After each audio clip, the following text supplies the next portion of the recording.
Day one of Division One here at the 2025 Canadian University Ultimate Championships. Two teams from out of town, from different parts of the country, going at it. The Victoria Vikes, Manitoba Bison, set to do battle here in the Open Division. Theo Wan here with Sanjay Parker. And before we start, we'd like to acknowledge that Brampton lives on the treaty territory of the Mississaugas of the Credit First Nation, and before them, the traditional territory of the Haudenosaunee and Huron-Wendat peoples. We also acknowledge the many First Nations, Métis, Inuit, and other global Indigenous people who now call Brampton their home. We are honored to live, work on, and enjoy this land. We have UVic out here in the white jerseys, starting on defense, pulling to Manitoba, going left to right on your screen in the darks. And Sanjay, this is the first game of the day for us. This is not the first game of the day for these teams. UVic coming off a win over McMaster. Manitoba, a tough loss to Ottawa here, so they got a rebound. That's right. UVic had a pretty, not easy game, but they came out, they did their business against a solid MAC team.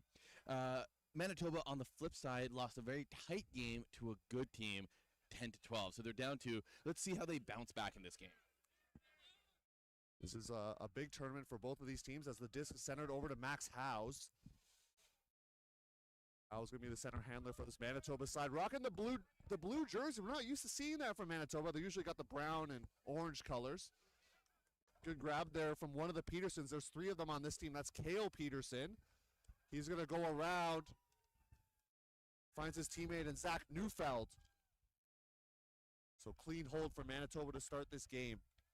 Big bid there by James Edgell, just off the top. He wants to start this game big. Nice hold there by Manitoba. That's what you expect. That's what coach expects from the first offensive point in this game.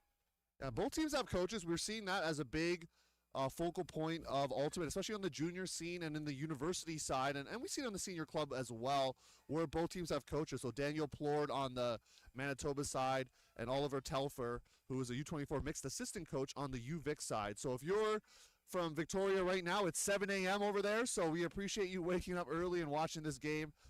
We know for this team, they already played around 8 o'clock local time, so that would have been 5 a.m. for them getting up, and they're probably up before that, so maybe it would feel like 4 a.m.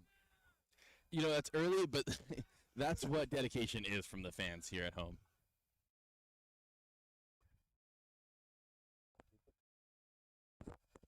So now I mentioned the Peterson clan, the Peterson family. There's now Riley Peterson. All of them have played for General Strike, which is the top club team out of Winnipeg. Finished 4th this year at the Canadian Ultimate Championships. And this is Riley set to pull. During the game, I might just refer to them as their first name because there's 3 of them. And now for UVic, they have their star player. That's Max Petnuzzo. And his teammate there, Callum McCullough, almost bobbled that one. Wasn't ready for it, perhaps. As Manitoba coming out in a zone look. I love this zone look from Manitoba on the first offensive point for Vic. You know, Vic just wants to get into the flow, and a zone look will just change that up a little bit, make Vic have to think about something different. Max Petnuzzo, he's out on the move here. And he's going to move very fast to find the score for UVic. Lachlan Margison on the receiving end. 2 U24 players linking up. Margison was on the mixed side. Petnuzzo on the open side. I'm happy for McCullough there. It's tough. Early game in the morning. It's tough to make sure your hands aren't slippery, that you're getting it tight. So I'm glad he didn't have a drop there in the first third. Happy for him there. And then what a dominator by that Vic offensive handler line. They really kept possession in a very tight way, keeping the disc moving. That's how you play against a zone defense. Let's see if Manitoba bring out a zone defense again, because Vic went right through that. I mean, the big part for McCullough there is that I don't think he was looking at the disc, and then Petnuzzo was like, yeah, Callahan, you got to be ready. And by the way, we got to say, Callahan is the best name in the game in Ultimate. We got to say that because we know what a Callahan is, and the fact that someone is named after that event in Frisbee is pretty cool. Speaking of, you know, we know that not everyone here watching knows everything about the sport. So, Theo, what is a Callahan? Well, I'm flipping it back to you. What is a Callahan, Sanjay? A Callahan is when the defensive team catches the disc as an interception in their offensive end zone. So if the offensive team is trying to play out of the back and the defensive team catches an interception, it counts as a goal because of an interception in the end zone. It's the biggest play you can do. Well, and you know, the funniest one is when there's the Cala hold, right? It's like you kind of pin them, the defensive line, and you end up. There was some discussion on if the pole was caught out of bounds. I hear some UVic players complaining about that, but play is going to continue with Ethan Nemechek finding Howes. Now, that was a contested throw. Good grab there from Ewan Mitchell.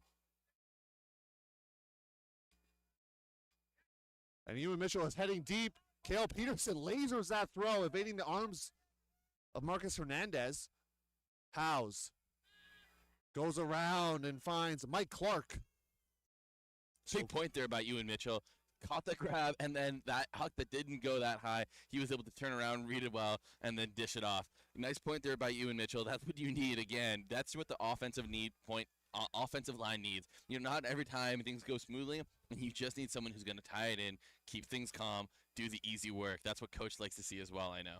Yeah, you spoke to Coach before the game there, Sanjay, and he remarked a couple execution errors that kind of plagued them late in the game because they were tight throughout with Ottawa. We've talked about how UVic is coming from a different time zone. Same with Manitoba. Some of the local teams like a Tula or a York, they have an advantage of being, an hour's drive away from here. Manitoba and Vic, they had to fly here. They only got here yesterday or maybe Thursday. So it's important that they're waking up, they're getting over the jet lag, whatever jet lag they may have. And so, yes, Coach of Manitoba did mention in the last game when they lost by a very small margin, it was the offensive errors that was the difference maker in that game. Defensively, they played great. They were making big plays, they were athletic, they were locked in, and sometimes it's hard to wake up your mind and make sure you're making the good decisions in the morning. So it's good to see that Manitoba have made a couple of good grabs already. And I saw a bunch of the Victoria players, as we look to the other side, they were here taking in some of the Friday action. I saw a couple people, Ben Baird, Max Panuz, among others, getting some tosses in yesterday, getting used to that Brampton climate. And right now, the wind is pretty still. There's a bit of a breeze, but it's not like some of the uni championships we've seen in the past where it's heavy winds and it's only zone. Speaking of past ones, yesterday was raining, tomorrow it's going to be raining, so players better take advantage of the nice weather today. In past years, not only have we had wind and rain, but we've also had snow in previous years. Can't imagine that. Is that true? I don't know if I was at that one. Well, lucky for you.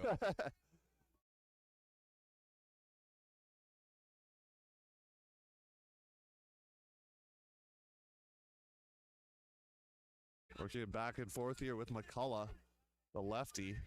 He's a rookie on this team. So first year coming from the Dino program, the FAME program out of the Vancouver area. Margison. He's right now in the handler space, but I've seen him get up many a time. So he definitely has some bunnies to his name.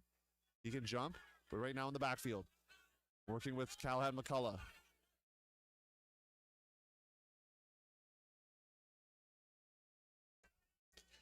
Hunter Cochran with the disc.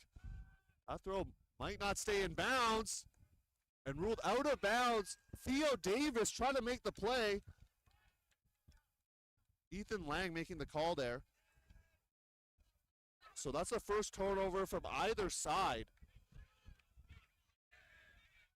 And break time cheers coming out from this Manitoba group right now. Scotty Steadwell with the disc. High stall. Inside shot finding Isaac Peterson. Jacob Abbott needs something, is going to find Isaac. Isaac finding his brother. Oh, excuse me, that's Isaac now with it. Can sense why I might get confused with Isaac, Riley, and Kale all on the team. They're actually 3 of 4 Peterson Yes. brothers. 3 of them on the team at the same time. What a dream. That is To a be able dream to play right with your there. brothers like that. Yeah, the other didn't join. Cooper Paula sometimes plays right now on the D-line. And Cooper Paula going to get free. A throw from Ian Yonkman. And that's the first break of the game, and it goes to the Manitoba group. Big break there from Manitoba. So again, what we're seeing is, yes, strong defensive play, a lot of pressure here by Manitoba, but ultimately that was an offensive mistake by Vic, throwing it out of bounds. Nothing nothing that Theo Davis could do to keep that in. And it's the decision making like that that's really going to make or break this game.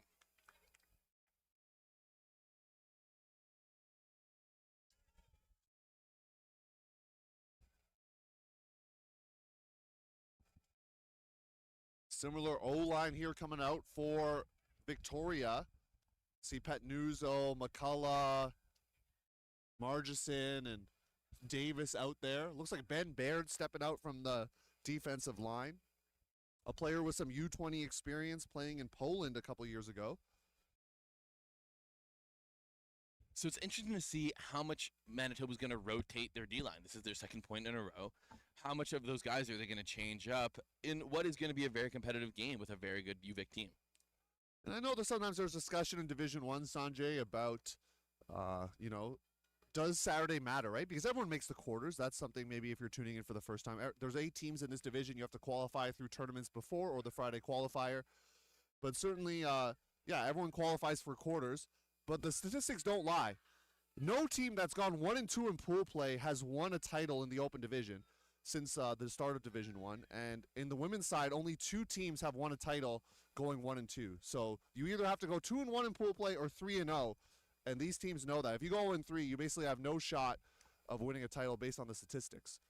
It's not so much the results that matter, Theo. It's really the mental game, knowing that you can beat these teams. Sometimes if you lose a game but you came back or you knew why you lost, that's fine. But it's really about getting into the heads of these young kids because it's easy to forget. These are university students. Woo! Max Petnuzzo throwing that one. University students throwing it on the rope right there as Petnuzzo finds Margison, and that's the second time they've connected for the score, and that's going to get them back in the momentum that they need. And so Petnuzzo going to be in the backfield. We talked with their coach as well before the game about this, but this is a tournament where, yes, they're trying to play in the Canadian Series. They also got the U.S. Series to look forward to. They lost in the game to go last year to their fellow BC compatriots, we'll say, in UBC in a very close game to go game. And so they have players like Ricky Tran, who's played Team Canada in the past. Nathan Daly's not here. Ryan Louis Yang, and Niall LaBelle, who also played Team Canada U24 and Furious George. So they have some players that are probably watching at home, not playing at this tournament, but will be there in the spring series as they try to make their way back to U.S. Nationals.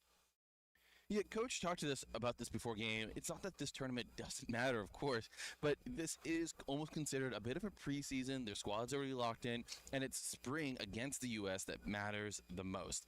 Also, they've got to fly to all places in the U.S. Last year, they had to go to California, so getting everyone to pay again to come all the way to Ontario is expensive. They usually see who's available and then decide if they're going to put in a team. And now, look, they've got some great players still. I'm not trying to say this isn't a full squad, but it's clear that the UVic guys want to play Ultimate, and that's why they're here this weekend. Especially for someone like Max Petnuzzo, otherwise known as Max Pepperoni. I mean, for him to play U24s, also play Furious in the club circuit, and then playing out here, that's a dedication to the game, as they say. Max Howes finds his teammate there in Nemechek. Now Isaac. Ewan Mitchell, you remarked about his strong point in a couple points ago, and he has the disc now. Howes.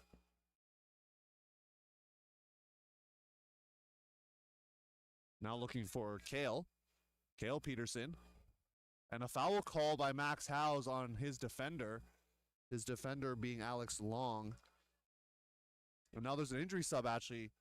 It's Max Howes coming off the field. The big loss for Manitoba. He looks like he's just walking it off. Maybe he got a cleat to the back of the shin. Hopefully he's able to come back on. We've got Riley Peterson, one of the other Peterson brothers, coming on for his place. Cale. Quick move over to Neufeld, and I think there's going to be a travel call. He moved pretty quick. Maybe that back foot lifted up as he threw as well. They have changed the travel calls, though. It used to be you had to clearly establish the pivot foot. Now it's that you can't change direction or change speed, but you don't have to have a pivot foot established if you're doing a give and go. And it's also an active call, too, where you can go back and just tap the disc in, too. That's another part of that new rule. Isaac going around. Finding Nemechek. Ethan the Matchak dialing up this hammer, looking for Riley Peterson, and Riley Peterson had come off the bench and gets the goal. That was a floaty hammer. I like the hammer in University Series. I want to see it more often, but that was a tough read by for Riley Peterson.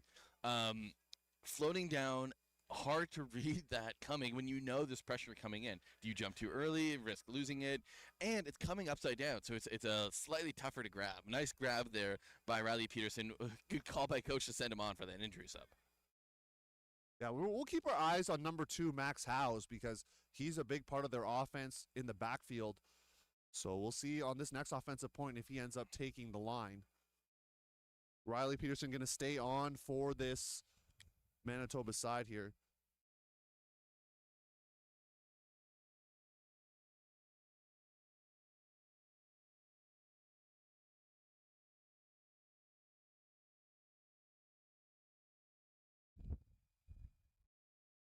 Similar offensive grouping for this Victoria side. We thank you for joining us and tuning into this coverage. We'd like to thank our sponsors, Be Ultimate. They got these teams kitted out, including Manitoba, rocking the blue tracksuits. We love that. I also want to thank Discraft and Experience Brampton for helping make this tournament happen. I don't know if I'm just missing out, but these tracksuits seem to have come out to play this summer, or this fall series, I should say. It's the Grid Tech suits. I've seen advertisements for it. It's working for them. This Manitoba team looks amazing. We saw Sherbrooke Laval yesterday rocking the gear as well. They look good too. We see the sideline really ramping up for this Manitoba group. They're really getting loud here. Steadwell on the mark, working with Yonkman. Yonkman threw the assist earlier for the only break of the game. McCullough, the lefty, working things down, and Riley Peterson almost got there, but Margerson was up to the task. Now they're out on the move with Jordy Plaxton. High release, scooped up by Mike Clark. So only 2 turnovers in this game so far, folks, and they both come from Victoria. Manitoba's been clean so far. Riley Peterson, this throw is going to hang. It's going to be a 50-50 ball, or 500, as they say in the playground. Or a neck breaker, as I say it over here. Hospital pass is what we hear as well, right? There's going to be some discussion to be had here. And you remember as a kid playing 500, like, with the ball or something? I didn't jump into those, Theo. I was never that kind of guy. I want to give a shout out to Mike Clark, though. That was a huge defensive play. They were grabbing that on defense. Vic knew that this was an important point. They already were broken once. They can't really throw it away. They did a really good job of keeping possession, making nice throws. Worked up with brilliant flow down the field. And then that last throw, it was a highly released lefty. I don't know if that's his primary or backup hand, but clearly a little high, gave Mike Clark a chance to make a play on that. If I'm you, Vic, I'm pretty upset about what's taking place, because you force a really bad, to be honest, high stall, just a hospital pass throw, and then a foul is called and things get brought back. Riley Pearson came on last point as an injury sub and was clearly feeling himself. Maybe not the best decision. It's good to see he gets a redo right here. Hey, basketball fans out there, they know what the heat check is, so maybe he was heat checking himself right there. I like that he chose not to throw the same throw. Often we see that result in a turnover off a stoppage. Yonkman. That throw is going to be blocked. It's going to be a second effort. You're right. There is. It's caught there by Jacob Abbott. Cruz Correa now. A lot of people on this close sideline. Steadwell. Great defense there from Margerson and Petnuzzo. But Riley Peterson with 2 hands. You can see the Manitoba offense looking a little frantic right now as they try to settle things down with Riley Peterson. Yonkman. And that's why you have Yonkman on this line. He's a vet on this team, and he's just going to make the easy, smart throws. And, he's not going to get a stat for that. But it was an easy dish. Got it back into an important place. Great point there for Manitoba. And another break. It's the second one for them, and Yonkman, a captain on this team. And you're right. He's going to get the hockey assist. I'm not charting that right now, but he should get one because he did a lot of that, kept the disc moving there. The assist will go to Riley Peterson, Cruz Correa on the receiving end of that throw. And looks like UVic is going to call timeout here. I think that's a smart choice, Sanjay. with the scoreline the way it is and the momentum the way it is, Manitoba yet to throw a turnover so far. For you, Vic, this is for Manitoba, I should say. This is a tough game to come into because UVic is a very, very strong team, one of the strongest in the country. And Manitoba comes from a region where they don't typically have to deal with a lot of competition at the regional level.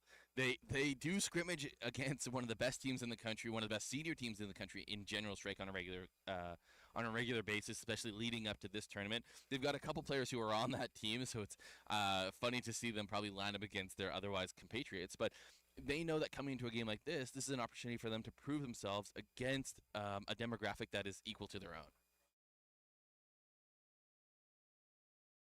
We're going to stay here for the timeout. We thank you for joining us. Like you said, you can put comments in the chat. I don't have particular access to that right now, but we'll be relayed information if we need it. So we appreciate you tuning in. You can interact with people in the comments, cheer for your team, all that good stuff here. And we got more streams coming for you. So dual streams all weekend, more Division I action. It's Toronto and Queens women's on the next one. And then we have Queens McGill Open as well to follow. Then one more stream after that. So we got more action coming for you. Video one here with Sanjay Parker. And Sanjay, this is the sun is out now. And I'm feeling the heat, and I love that. Beautiful day to chase some Chisby. I can tell you that for sure, Theo. A little bit of cloud coverage. Now, these are some Caucasian teams, Theo. I hope they brought their sunscreen.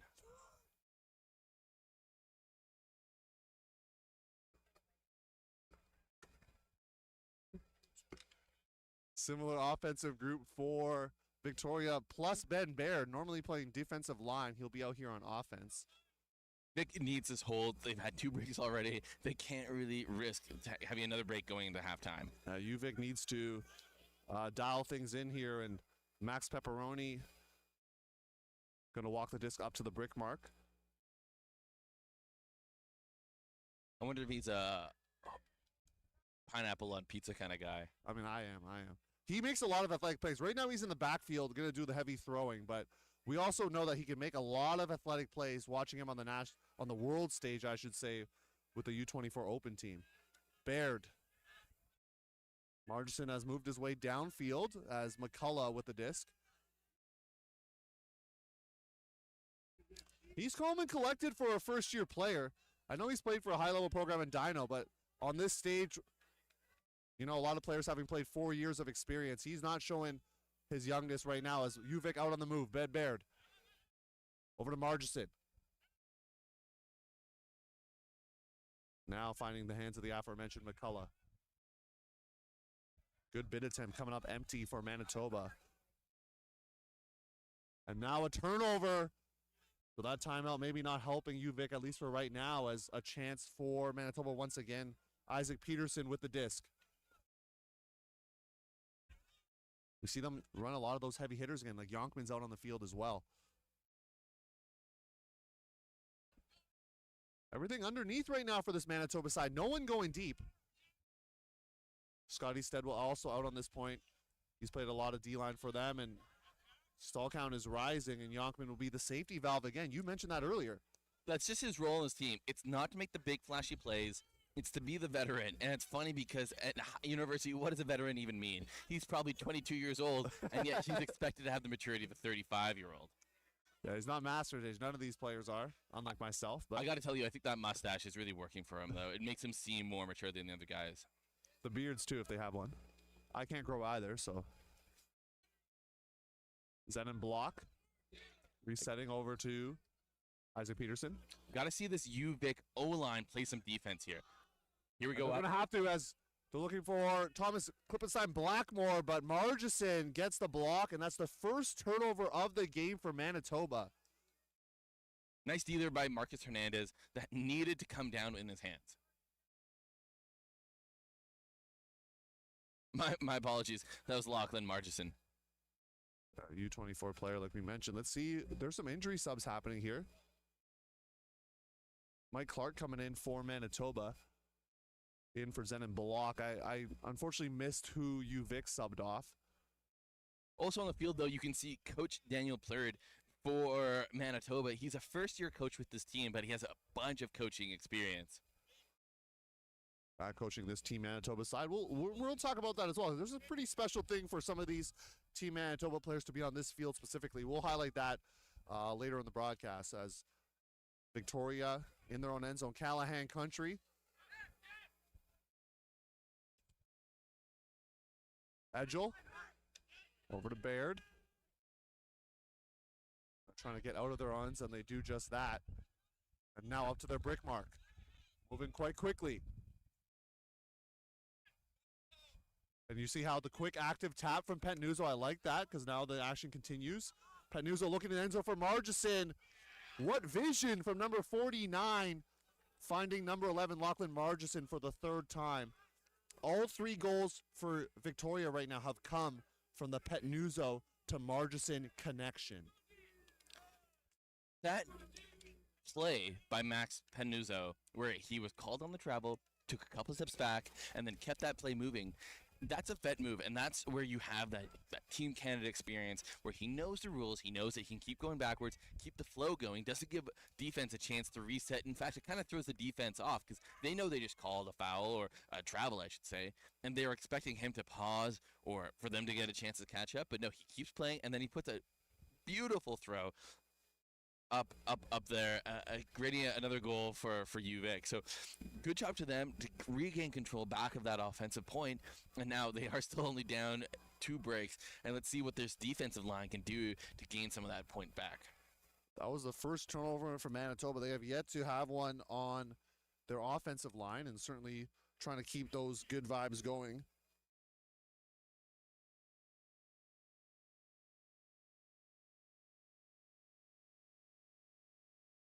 Victoria not crossing over any offensive players right now.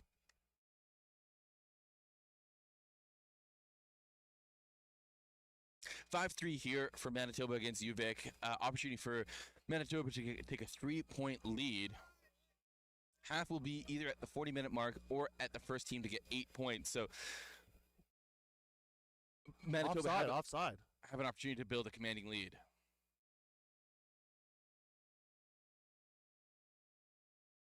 And normally we would see Max Howes be the one to walk the disc up, but right now I have not seen him on the field since he took that injury sub.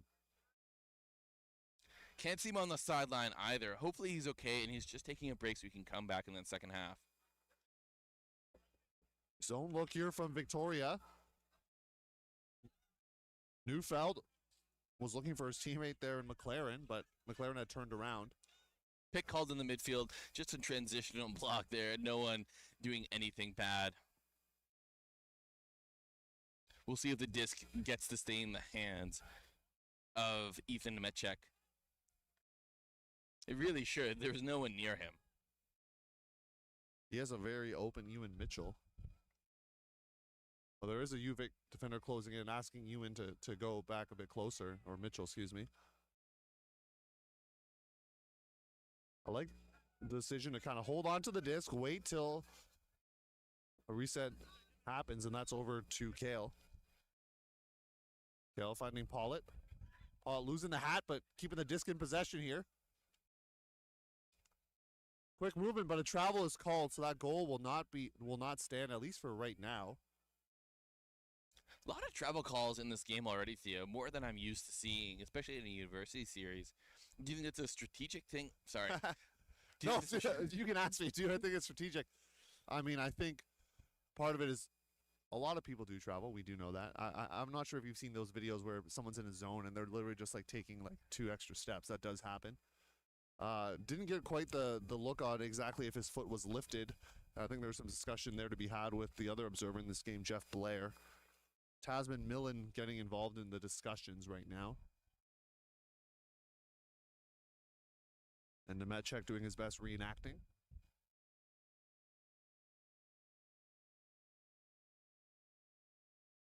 We can see the observers getting involved in this. Only 2 observers involved in this game. And it's their responsibility to offer their perspective, but they can't necessarily call it, and it's up to the players to decide if they agree with that or if they want to send it back. It does look like a point there for Manitoba. So Manitoba's now up 6-3. Let's see what UVic does to change it around.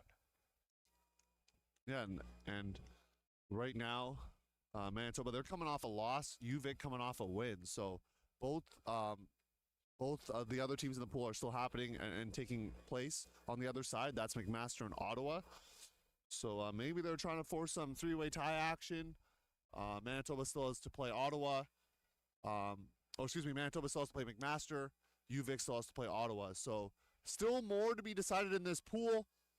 Division 1, if you're just tuning in, 8 teams make it to this prestigious tournament. There's also Division 2 and Division 3, 5v5 mixed out here as well. But for Division 1, you got to qualify at a tournament previously during the season.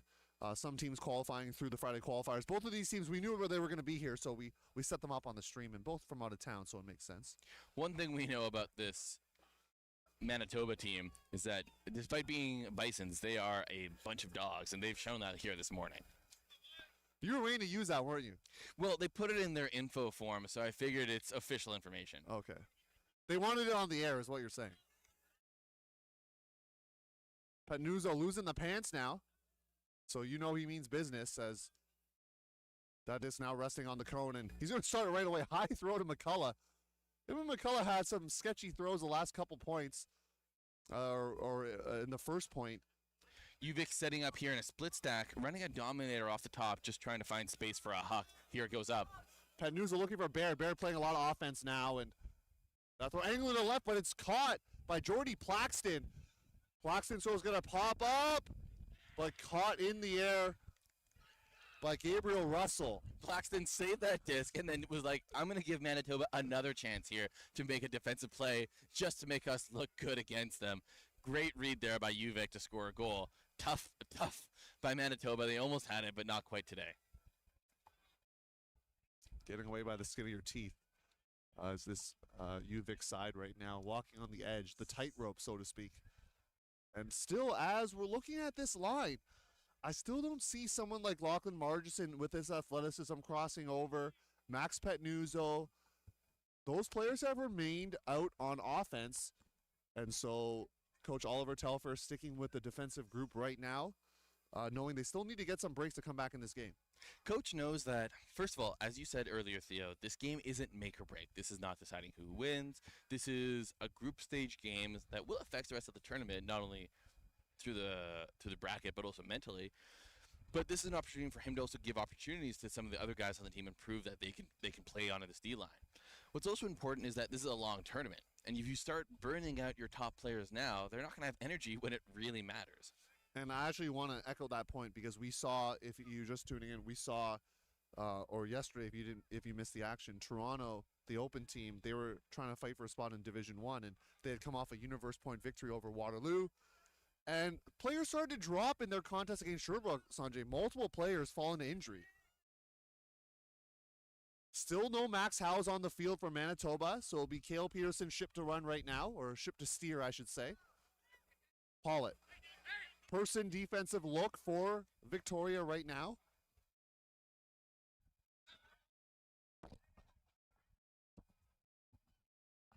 Neufeld. Finding Thomas Klippenstein Backmore, otherwise known as TKB. Nemechek.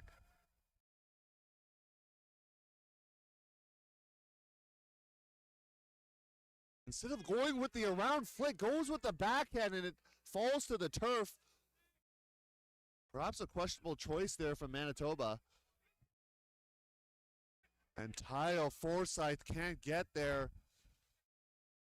Victoria's got to cherish those opportunities, because Manitoba has not given them many on their offensive line. This is the first turnover from their offense from my count. Nemechek, 2 assists to his name so far. Really trying a visionary throw that is just going to angle out of bounds. Manitoba were not ready when their handler picked up the disc just now, and that resulted in a turnover. They weren't moving, and now Vic has another chance to get one of those breaks back. Dylan Cochran with it. Nice up the line move from Tasman Millen. Millen into the end zone, and it's caught. What a grab there from James Edgell. James Edgell went around his head, pulled it, and the Manitoba defender didn't even know where he was anymore. Great grab there by Edgel. Boom goes the dynamite. Boom, boom goes the dynamite is right. That was a really important point for UVic. They needed to get at least one of the two breaks that they were down back before halftime. I think so. Halftime You're right. closing. You're right. I do agree. With the momentum the way it was, I think this was a very important defensive point. And they did it without crossovers. They did it without having some of their offensive stars on the field. What did happen, though, and now that was a nice offensive play by that D-line, but really where it came down to was mistakes from that O-line. Two mistakes, two difficult decisions. One was a high release, tough reset Should've throw. been around. Makes sense that it got turned over. And the other was the whole O-line not being locked in and not ready for that disc to come in. But I don't want to take away from UVic. Good job to lock it in there. Lucky they got a second chance to put it in. And Lachlan Margison is on the field for this UVic D-line right now. So one O-line crossover to be had. Desmond Burns to pull. Great haircut there by Desmond Burns.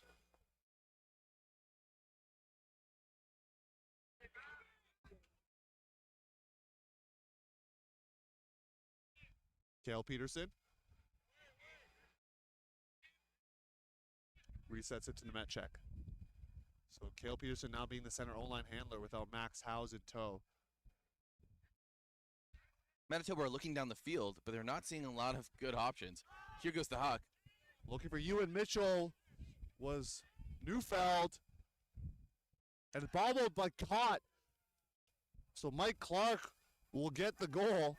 We'll still give the assist there to Zach Neufeld, who threw it.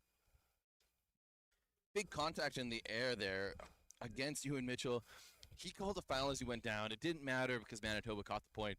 I'm not sure if that was a foul, to be honest. It felt like they were both going up for the disc. Both had a 50-50 option. It didn't look like the UVic player jumped into him, but I get that when you're going up, you're focused on the disc.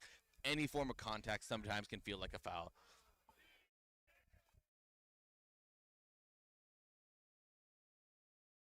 Important hold there by Manitoba to make sure that UVic didn't get both of their breaks back in a row.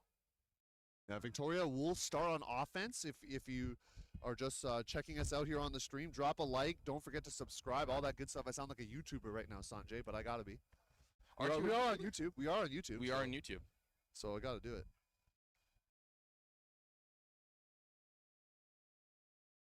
And continue to put your comments in the chat there if you'd like. Maybe we'll take a look at them at halftime, perhaps.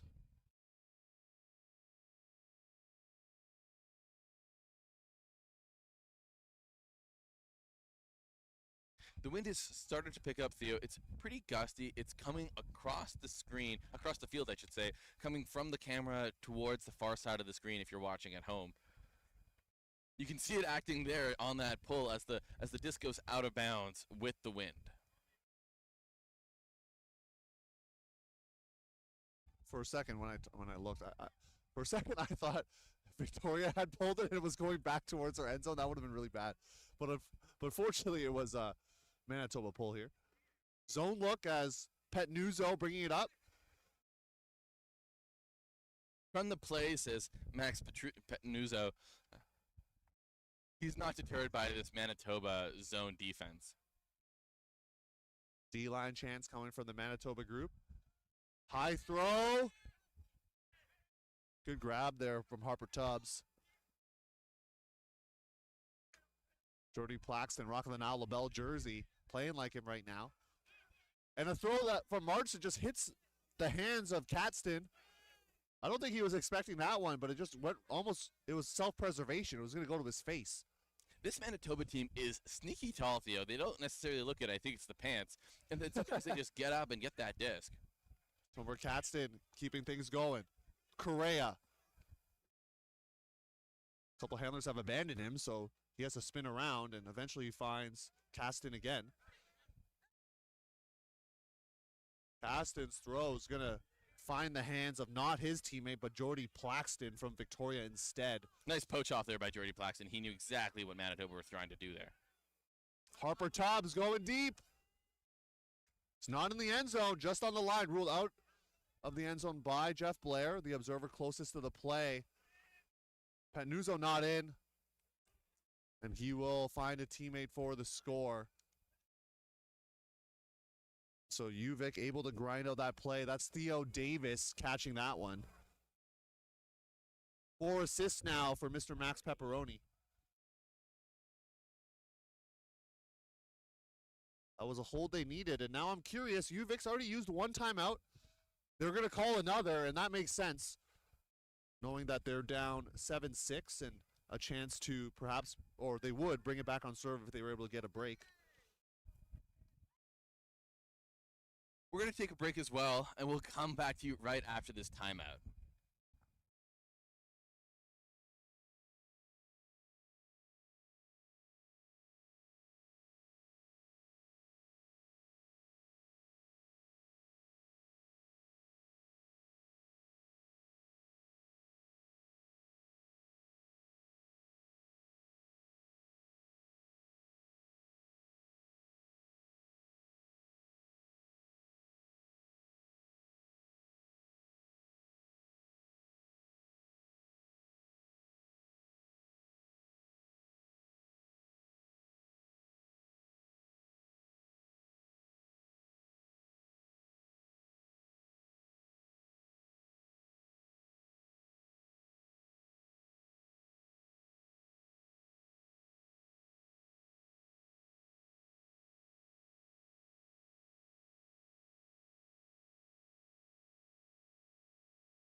Back in action here in pool play from Division 1, Victoria men's, Manitoba men's, or excuse me, the open division.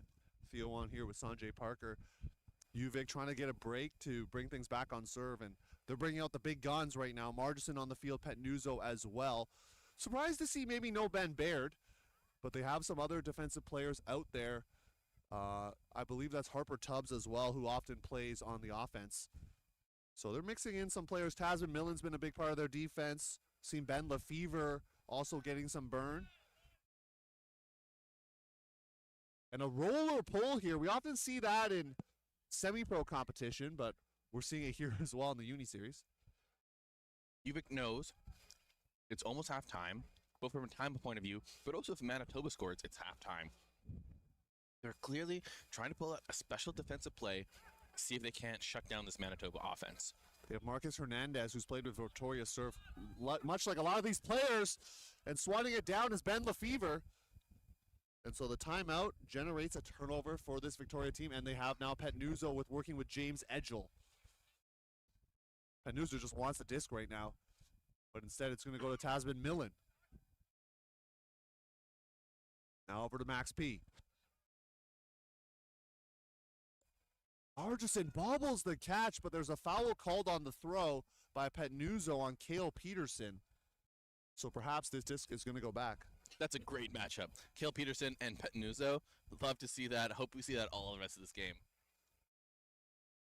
Peterson playing with the U20 Open team. And also made his way down, I'm going to say south, but to Michigan to play with Davenport. So played in the Division III ranks. I've been told he's going back in the spring to play with Davenport. So the Davenport Panthers, they got a scholarship program, and a few Canadians. Ulti-influencer Kai Creed, who you might know, also plays for Davenport. As well as Mikush. Mkush? I don't know how to say his name. He's also down in Davenport, another Canadian. There's a few of them. No scholarships here in Canada, though, and these players playing for the love of the game, student athletes at their finest. Well, the way Peterson's playing, he should get a scholarship. That is true. Patnuzzo also burning up the field. He's going every other right now, working with Margison. And now there's a call. Patnuzzo just plays so fast right now, working that give and go in those small spaces. It's so hard to stop. You know, it's so hard to stop if you're the defender because he controls where he's going. All you can do is try and keep. Patnuzzo, he's looking hammer. What a grab! Was that made? That was absolutely insane. Ben Lefevre. that's the play of the game. I don't know what else to say. If we had a top 10 plays of this tournament, that would be on there for sure. What a fantastic play. You saw him want to throw out that hammer. He put it up, but honestly, it was so low, I didn't think anyone was going to get it. And then Ben Lefevre just grabbed that, and that's why everyone's saying he's so hot. Not because of his last name, but because he can pull off plays like that. So, I got to say, I know you have to say this right now. Guess what? I've got a fever, and the only prescription is more hammers like that. Hey, if you know the reference, folks, you know the reference. That's all I'm saying. That was an SNL skit back in the day, right? Is that right? Yeah, that's right. I just want to make sure. that was actually one of the most insane grabs I've seen in person. And that was an amazing individual play. I also want to give a shout out to the play that Vic did off the top. We've got a timeout called here, but Vic did that pull play where they were going to send it out the side, halfway through down the field, out the side. Now, what that does is, A, it puts Manitoba in a tough place because they're on the middle, their side of the field, and also because it's so close to UVic, they can get there and they can set up their defense in time, as opposed to putting it farther down, because then Manitoba's just going to get in play before Vic even gets there. It worked out for them. Vic got the turnover. They then threw it away, but then Manitoba threw it away, and Vic was able to put it in, thanks to a fantastic play again by Ben Lefevre. By the way, we know that Ben has a French last name, but when we asked their team how to pronounce it, they said it's Ben Lefevre. That's what everyone calls him. So that's what we're calling him today. If any of our French fans watching have a different pronunciation, feel free to put it in the chat. We'll try and do better in the second half. Well, we were told Lefevre. And he ain't showing any sickness right now, except for making just an absolutely insane grab. Harper Tubbs remains on the field, along with Max Petnuzzo trying to get his pull ready here. As Margison, hey, the weather is getting warmer. Margison ditching the pants as well, means business. Millen on the field, Margison. Ben Lefevre still out there. Harper Tubbs. See if we can identify the last couple players there for you. Marcus Hernandez also out on the field, and Petnuzzo set to pull. This is for half. Score being 7-all right now. And the last person on the line for UVic is number 17, James Edgell. So that's the 7 that will make up the group for Victoria. Neufeld. Offensive grouping standard here for the Bisons of Manitoba.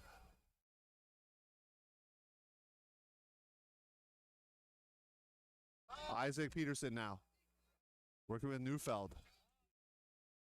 Travel called by Ben Lefevre.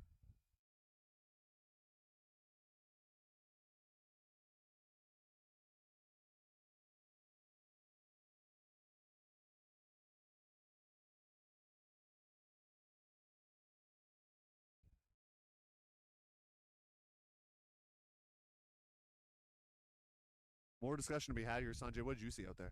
So it looks like Ben Lefevre is saying that Manitoba were going one direction and then changed direction, and that's why they had to travel. Looks like they just decided to send it back. Glad that they aren't making too big of a deal about it.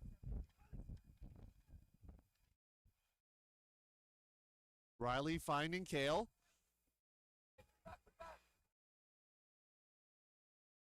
Kale looking for a reset with the stall count rising. Just going to pump up this backhand. Another 50-50 ball. How many guys can get under that disc? Seems like half the players on the field. I think almost all the players got under it at that point. Opportunity for UVic, to break again, third time in the last 4 points, and take half. Millen has Margison. Can you and Mitchell get there? Both can get up. Margison had to go up early, knowing the height of Ewan Mitchell was hovering behind him. Ewan Mitchell went up with him just to compete. It went over both their heads. Gives Manitoba another chance for this hold. This would be what the coaches called 0-2, so second chance on an offensive point. Hostak here by Manitoba. The Met check. Little inside shot finding Isaac. Now over to Riley. And the poaching of Tasman Millen causing the bobble there He didn't get a touch on that Mitchell. disc, but the presence alone was enough to cause that turnover. Harper Tubbs.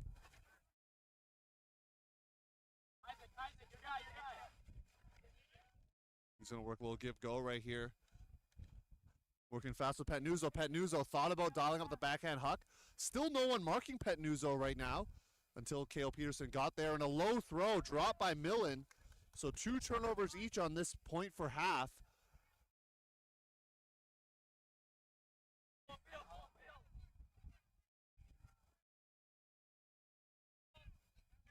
Saw apologies from Marcus Hernandez there. Now there is a pick called. 2 turnovers by both teams indicates just how hard the teams are working here. Yes, a lot of these are throwaways and not necessarily a defensive action that's causing these turnovers, but it's the pressure by the defense that's making the offense question their throws and causing, easy mistakes. Clark finds Neufeld. Great bit attempt from Petnuzzo.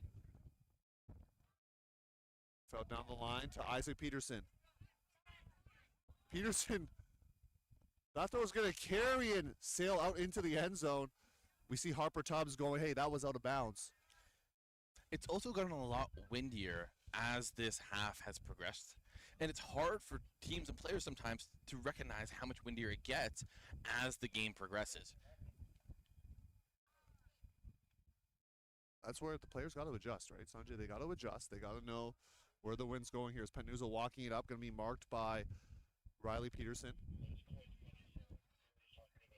Margison has Lefevre. Lefevre working against Mitchell. Boxing out is Lefevre. Couple players there, but going to play it safe by holding on to the disc. They have no timeouts left. High stall. And it's going to be caught by Manitoba. I think it might have been a stall down as well. Isaac Peterson being told to take it easy here. They've used 1 timeout. They still have 1 more if they want to call it. 3rd team for both teams at this point. Yep. Now it's just a war of attrition, Theo. Who has the energy to push this point in?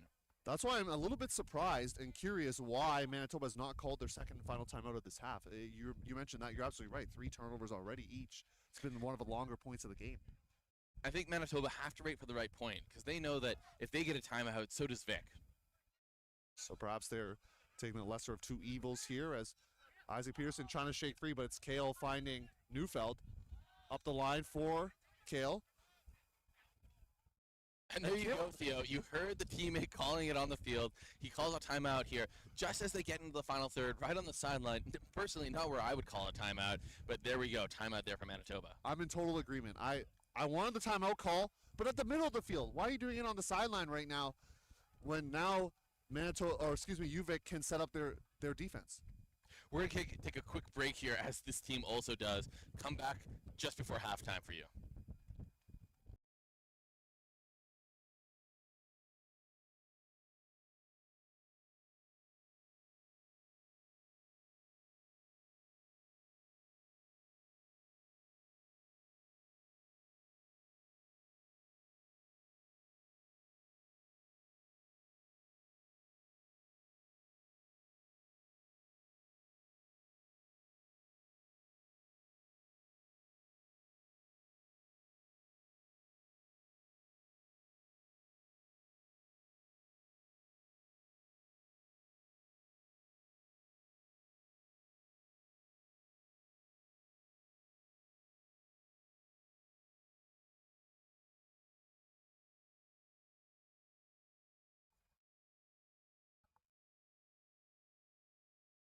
Offensive players have to set here off the timeout. This is the point for half. 7-all.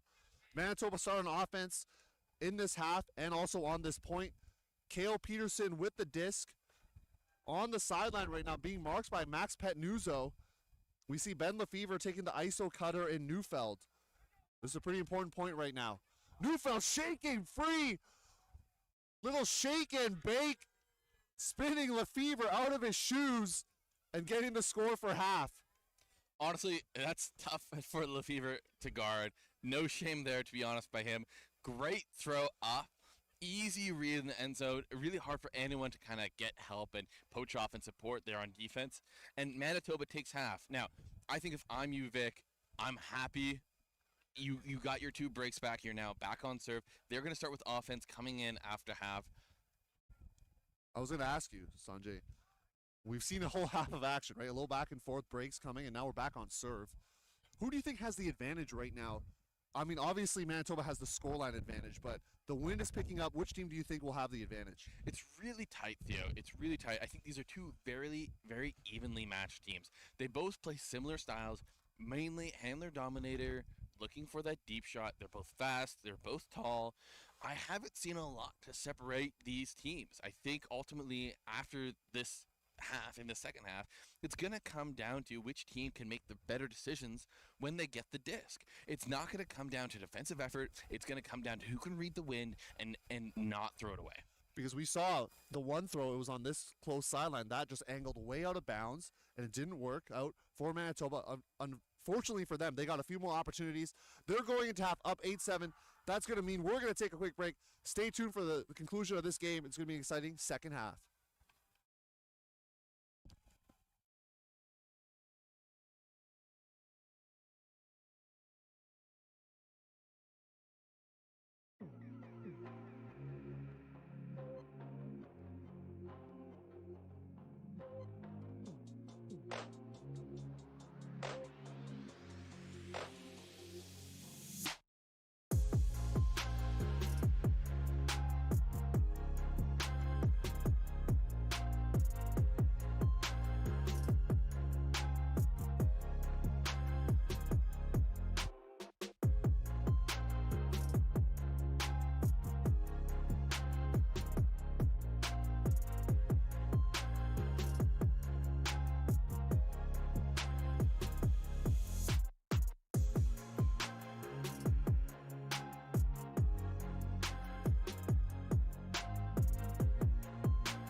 I love working with a team towards a common goal. For the camaraderie. Camaraderie and playing with my teammates. I play for my team. Teamwork and the connections that I can build on and off field.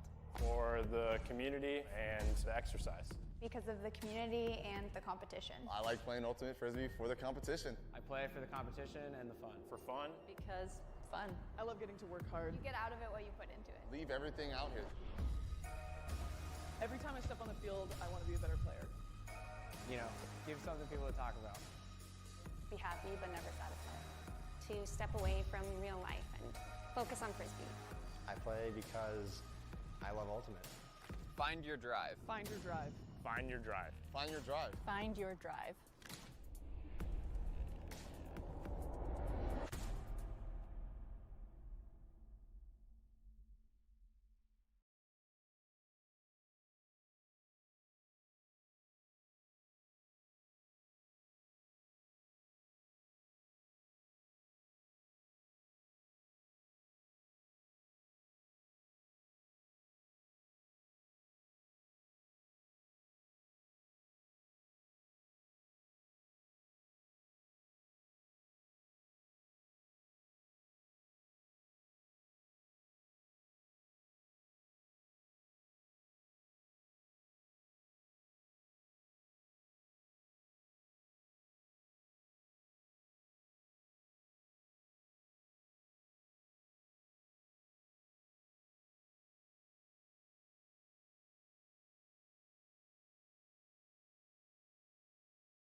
Second half action about to start. Victoria going to receive the disc here. 8-7 the scoreline. We're on serve.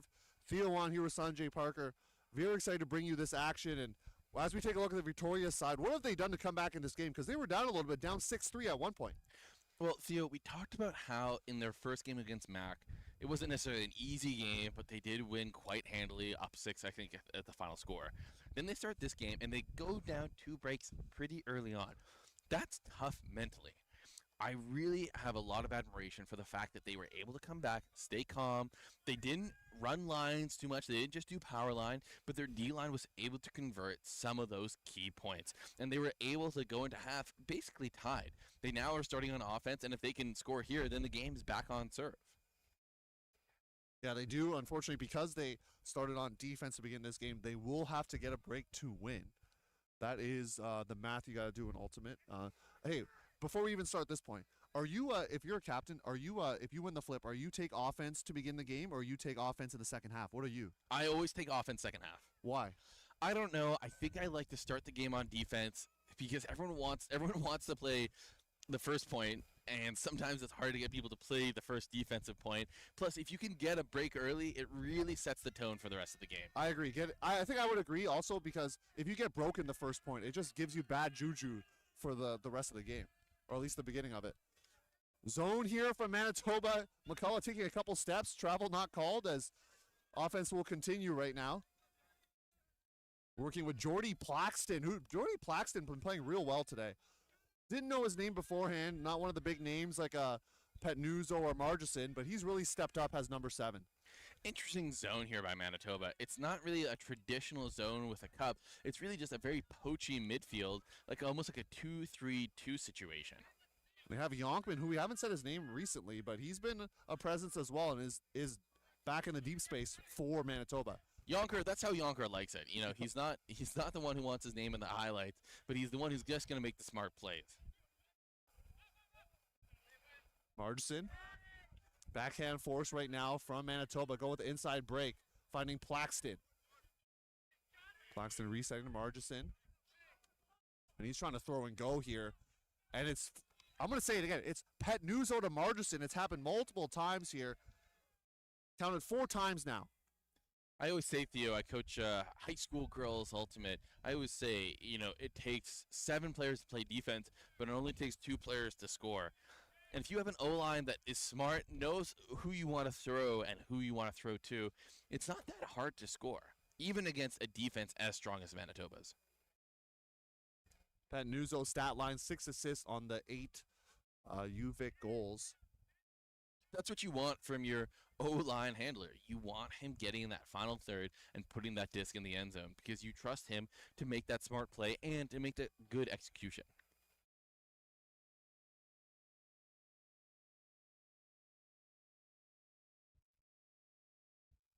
Manitoba's offensive line on the field, and I'm going to sound like a broken record here, Sanjay, but I do want to check in. I want to figure out at some point what's up with Max Howes because he played the first beginning, few points, took an injury sub, and Now it's been mostly Cale Peterson's show to run as a center handler, but wish him the best of luck in his injury recovery. Not sure if he's going to be out for the rest of this game. It might look like it because he hasn't stepped on since that point. It was a weird injury, too. It didn't look like anything super serious at the time. He kind of just hobbled off. It looked maybe an injury in his calf. There's a chance that it's serious. I really hope not. What I'm hoping is he's just being cautious, knows that this is a group stage game, knows that there's more important games to come this weekend, and he's just pacing himself. And as Sanjay says group stage, I just know for a fact Sanjay is a football fan, and I'm not talking about American football here. So I know you're a football fan because Frisbee people would not say group stage. I'm just saying they say pool play. Am I right? Yeah, you're right. When you're right, you're right. I know I'm right because definitely not a Frisbee term, but a soccer term, or you would say football, right? Not soccer. I'm interchangeable. I'm a Okay. international man. International man of flavor and taste as Paulette now working with Cale Peterson. Now over to Riley. Neufeld. Well, that inside shot a little too spicy there. It's going to be a turnover. Throw going up. Telling Alex Long to get on his horse, but he would have maybe had to start a few stall counts before that. That throw was long gone. He was told to get on his horse, but that throw was good. I don't even know what to say in the booth. I don't know what to say. I'm speechless. Because of that terrible throw. Yeah, I know. Tough. More like the joke. But anyways, we're going to continue here. And another block. This is UVic getting involved once again. Jake Douglas. First time we've said Jake's name really today. Big block there by Jake. Nice play on this D-line. Douglas getting involved. He's played for Surf. A lot of these players have. And for Manitoba, a lot of the players have played for Team Manitoba. So we see a lot of experience. And there's Cale Peterson knifing his way in for the block. Paulette trying to shake his defender free, but it's going to be over down to Neufeld. Doing his master's in physical therapy, I've been told, as he launches this huck looking for Cooper Paulette. And often we see Neufeld downfield, but he's going to rifle that throw in to Cooper Paulette for the score. Cooper just walked that in. No pressure on him. Easy catch there. And for Paulette and some of these players, Isaac Peterson, Cale Peterson, Zenon Block, Nemechek, Max Howes, this field is actually particularly special because this is where they won a title in 2022 with the then known as Masters of Flying Objects, MoFo, now known as Team Manitoba. They defeated Eclipse out of Vancouver in the Junior Open Final. I had the pleasure to call that game, and that was on this very field. So this place is special for them. And a lot of these players, I think only two we were told haven't played for Team Manitoba. So there's a lot of juniors experience out here. Yeah, and they're actually even staying in the same hotel, so it's really just deja vu. Let's see if they can repeat their success they had in their younger days again this weekend and maybe win this whole tournament. From what I've seen so far, they definitely have the talent to do so. It's really all about the maturity they have on the field. It'll come down to if Ian Youngman can hold down that positive vibes. Both teams got the good vibes right now. I know I've met UVic players far and wide, and so I know they always got the vibes. They are on an island, so you got to take the ferry, etc. I was told in the comments there that they take a 30-hour bus ride. Thank you, Ricky McLeod, all the way down to SBI, which is in Santa Barbara, California. So there's a lot of team bonding that goes on a 30-hour bus ride. I wouldn't do that myself personally, but it sounds like a fun time for those players involved. A 30-hour bus ride is only the kind of thing you can do when you're in university. Once you hit the senior level, you just can't do those kind of trips. McCullough's throw too far for Patnuzzo. Patnuzzo did try to bid for it. And now this is dangerous territory with time ticking away. This game will most likely not go to 15. Isaac Peterson, Yonkman cutting up line, squeezes it to him. Now a little back and forth. McCullough on the mark.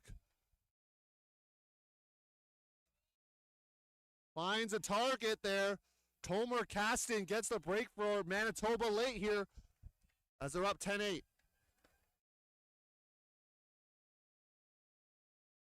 Big break there by Manitoba. An important point Now, Vic's shown that they can, UVic, sorry, I should say, UVic has shown that they can get those breaks back, but they were hoping that they could start this half with a break instead of the other way around. Well, we've seen their propensity to come back. They did it in the first, like you just said. So they're going to try to do it once again. That throw just a little too far for Pet Nuzzo there.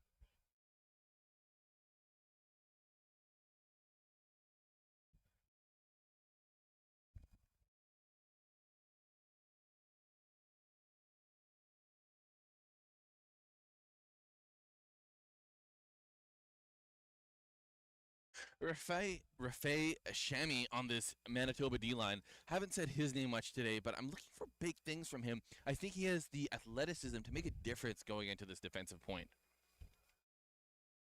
Clearly, the coach is taking on this opportunity to play a second D-line. Give a couple guys a bit more rotation and access. Get them some field time going into this long weekend.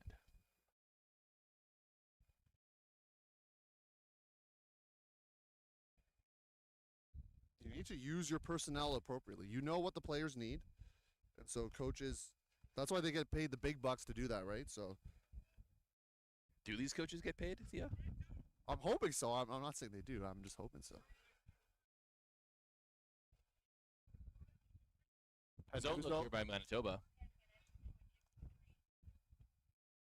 Essentially 10 minutes in the horn here.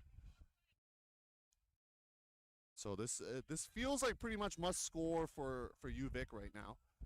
Yes, UVic don't really have the capacity to make any more mistakes. They need their offenses to hold, and they need at least 2 more breaks to win this game. It's really not a question of is their defense good enough to make the changes, but is the Manitoba offense going to give them the opportunities to mess up? Harper Tubbs throw, need a little more love on it. Looking for Theo Davis. And now this is really where their offensive line defense has to hunker down because it's 10-8 with time not on their side.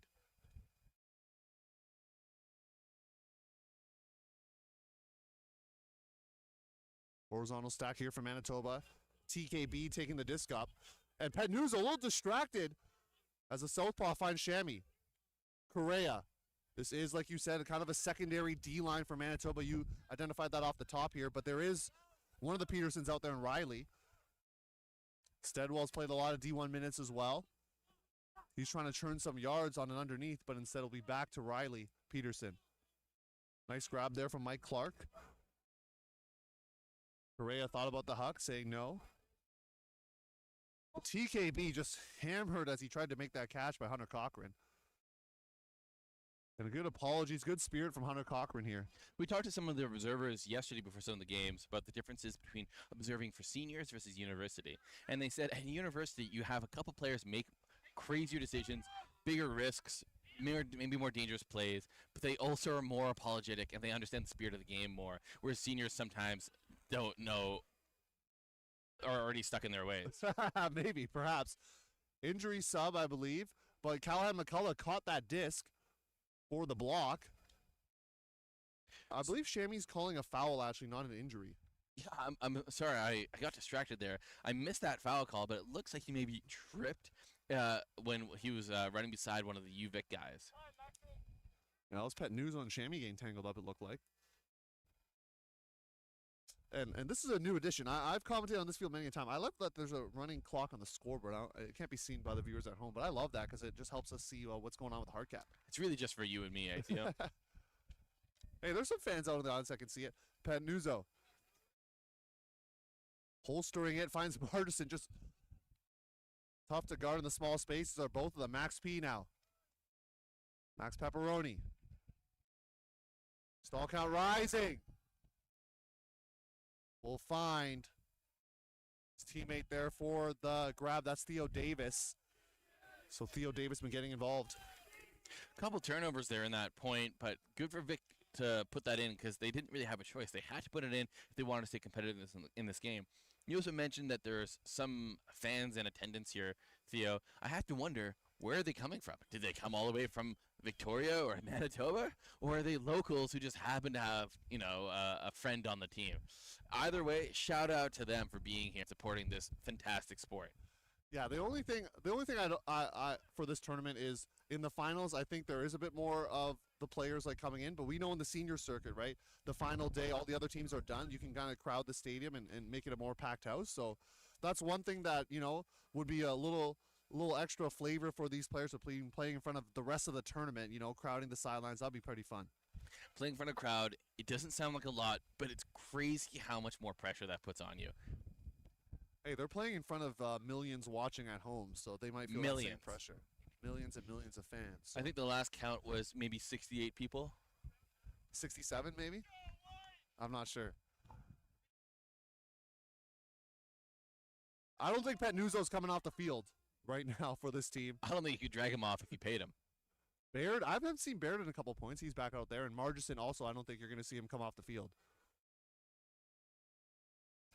Ben Lefevre, they call him Fever, and he's hunting for another big play. Had that crazy grab that would make the top 5 plays of the tournament for sure. Or even top 1. He's definitely sick, I can tell you that for sure.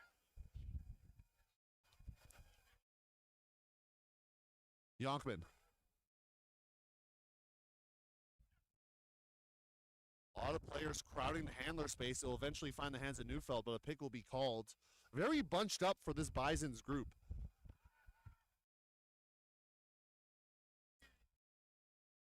Bison's team now back out on offense. Yonkman. Nice around. Cale Peterson looking deep for his brother. Big grab there, head top from Isaac Peterson. And great spirit at the end, too, between those two players, Edgel and Peterson. That was an honest battle in the top, and Peterson just got up a little higher. And it's nice to see Edgel there recognizing game got game. Game recognized game out here. One thing I'll say about Cale Peterson, he's got a lot of similarities with that vegetable that he's so named after. He may be green, he might be young, but he's a sturdy boy. I'm sure that's what his parents were thinking of when they named him. Yeah. I mean, I think his parents are wondering, hey, where's the fourth Peterson Frisbee player? Why is he not on this team right now? That's what they're asking themselves. At least they don't have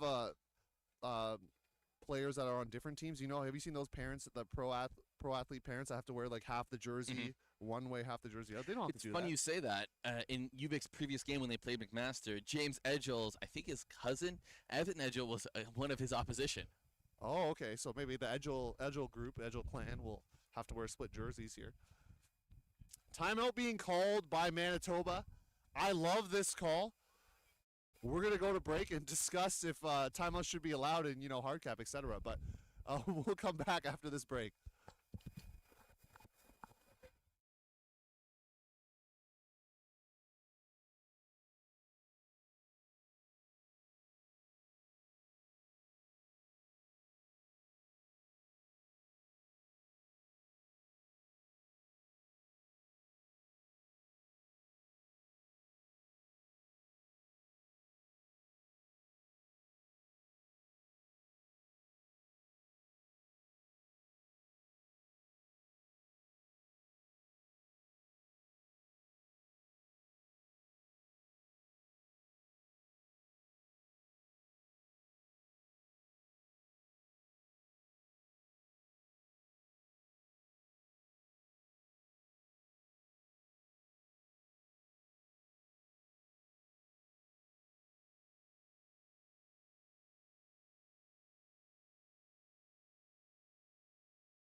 Back here for what we're calling second half action. Manitoba up 11-9 here and using the clock to the advantage to the chagrin of some of the UVic players and sideline. Part of the rules here. I'm actually wondering if they called a second timeout because this seems like a little bit of a longer break.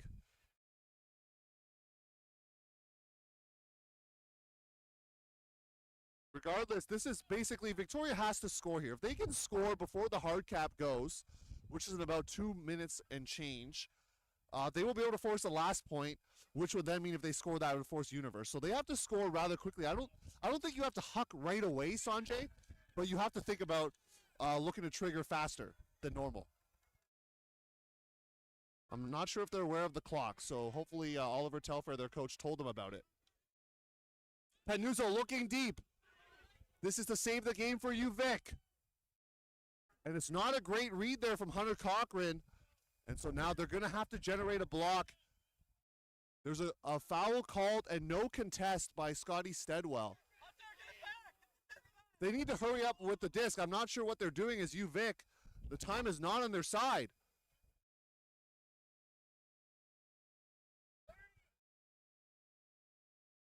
They need to hurry up with the disc. Hardcap is going to go soon. Penuzzo might look into the end zone again here, Sanjay. Yeah, And he there does it is. just that. This is to save the game for you, Vic. And will there be a foul called? There will be by Hunter Cochran, and they're going to have to resolve this quite quickly. Now, it would be bad spirit for Manitoba to do this, but in theory, they are allowed 30 seconds to contest that call before it has to just go back. Unfortunately, I feel like this call is going to affect the horn, and it does just that. But I believe the time has run out on UVic here, because even if they were to score, I believe this is the final point. So unfortunately, they tried to go for the end zone. And the hard cap, my favorite rule here, reigns havoc on this UVic comeback attempt. Now if I'm UVic, I'm actually not going to huck it in. Yeah. I actually want to play really smart offense here. Oh, never mind. Correa has Scott Steadwell going deep. Penuzzo still playing hard, getting the block. There's a little bit of contact in the back of Scotty there by Petnuzzo, but he didn't call it. Fine, give Vic another chance here to score. The difference between a 12-9 score at the end of the game versus 10-11 is huge, both mentally and in the group stage. Well, and there could be some three-way tie possibility, so that is, you got to keep that into consideration.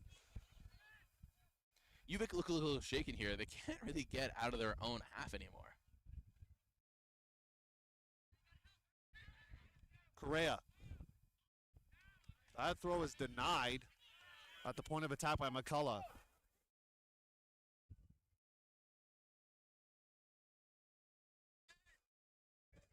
Because if UVic were able to beat Ottawa, right? Am I making mathematical sense here? If UVic were able to beat Ottawa, they would force a three-way tie. Is that correct? I think so. I'd have to look at it to be sure. Yeah, I'm still trying to call this action here with Theo Davis with the disc. Manitoba's coaches, or UVic's coaches, calling them to keep it tight, give them easy options. Huge bid there by Perzurzo. Correa looking for Steadwell, and that throw going to hit the turf. This allows us to set the stage here. Manitoba lost to Ottawa. Manitoba is going to defeat UVic, so UVic has to beat Ottawa to force a three-way tie. That's true. And that's where points could be a factor here, actually. As we say in the soccer world, score difference. Okay, group stage score difference. We're going international right here with the soccer references. So this is actually still an important point for Victoria. Important point for Manitoba as well. Both teams. Theo Davis. Nice to see a fellow Theo on the field.